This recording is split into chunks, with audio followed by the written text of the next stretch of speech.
लिंचो एक गरीब किसान था। वह एक छोटे से गांव में रहता था। उसका घर एक छोटी पहाड़ी की चोटी पर स्थित था, जहां से वह दूर तक अपने खेत देख सकता था। लिंचो का पूरा जीवन उसकी फसल पर निर्भर था। अगर फसल अच्छी होती तो उसका परिवार खुश रहता, अगर फसल खराब हो जाती तो उनके सामने भूख की समस्या खड़ी हो जाती। उस साल लिंचो की फसल को बहुत जरूरत थी बारिश की। वह हर दिन आसमान की ओर देखकर बारिश का इंतजार करता रहता था। एक दिन दोपहर के समय आसमान में बादल छा गए और बारिश शुरू हो गई। यह देखकर लिंचो बहुत खुश हुआ। वह बारिश की बूंदों को नए सिक्कों से तुलना करता है, क्योंकि उसके लिए बारिश का मतलब अच्छी फसल और पैसा था। लेकिन उसकी खुशी ज्यादा देर तक नहीं टिकी। थोड़ी ही देर में बारिश भयानक ओलों में बदल गई। बड़े बड़े ओले खेतों पर गिरने लगे। कुछ ही मिनटों में पूरी फसल नष्ट हो गई। खेत सफेद हो गया, जैसे उस पर नमक बिछा दिया गया हो। लिंचो और उसका परिवार दुखी हो गया, क्योंकि अब उनके पास खाने के लिए भी कुछ नहीं बचा था। फसल नष्ट होने के बाद भी लिंचो निराश नहीं हुआ। उसे ईश्वर पर पूरा विश्वास था।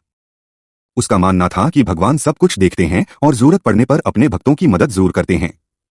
इसी विश्वास के कारण उसने भगवान को एक पत्र लिखा। उस पत्र में उसने भगवान से 100 पैसों मांगे, ताकि वह दोबारा फसल बो सके और अपने परिवार का पेट पाल सके। लिंचो यह पत्र लेकर डाकघर पहुंचा और उसे डाक में डाल दिया। डाकघर के कर्मचारी जब इस पत्र को पढ़ते हैं तो पहले उन्हें हंसी आती है। उन्हें विश्वास नहीं होता कि कोई इंसान भगवान को पत्र लिख सकता है।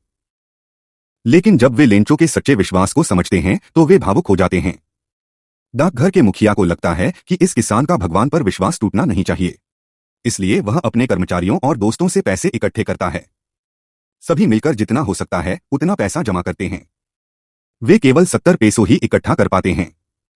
मुखिया वही पैसे एक लिफाफे में डालकर लिंचो को भेज देता है, ताकि वह समझे कि यह भगवान की ओर से भेजे गए हैं। जब लिंचो को लिफाफा मिलता है तो वह बिल्कुल भी आश्चर्यचकित नहीं होता। उसे पूरा विश्वास था कि भगवान उसकी मदद जरूर करेंगे।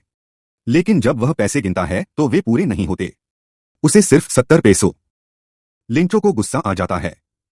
उसके मन में जरा भी शक नहीं होता कि भगवान ने गलती की होगी। उसके अनुसार भगवान कभी गलती नहीं कर सकते। इसलिए वह सोचता है कि बाकी पैसे डाकघर के कर्मचारियों ने चुरा लिए हैं। लिंचो फिर से भगवान को एक पत्र लिखता है। इस बार वह बाकी पैसे भेजने के लिए कहता है और साथ ही यह भी लिखता है कि अगली बार पैसे डाकघर के माध्यम से न भेजें, क्योंकि वहां के लोग बेईमान और चोर हैं।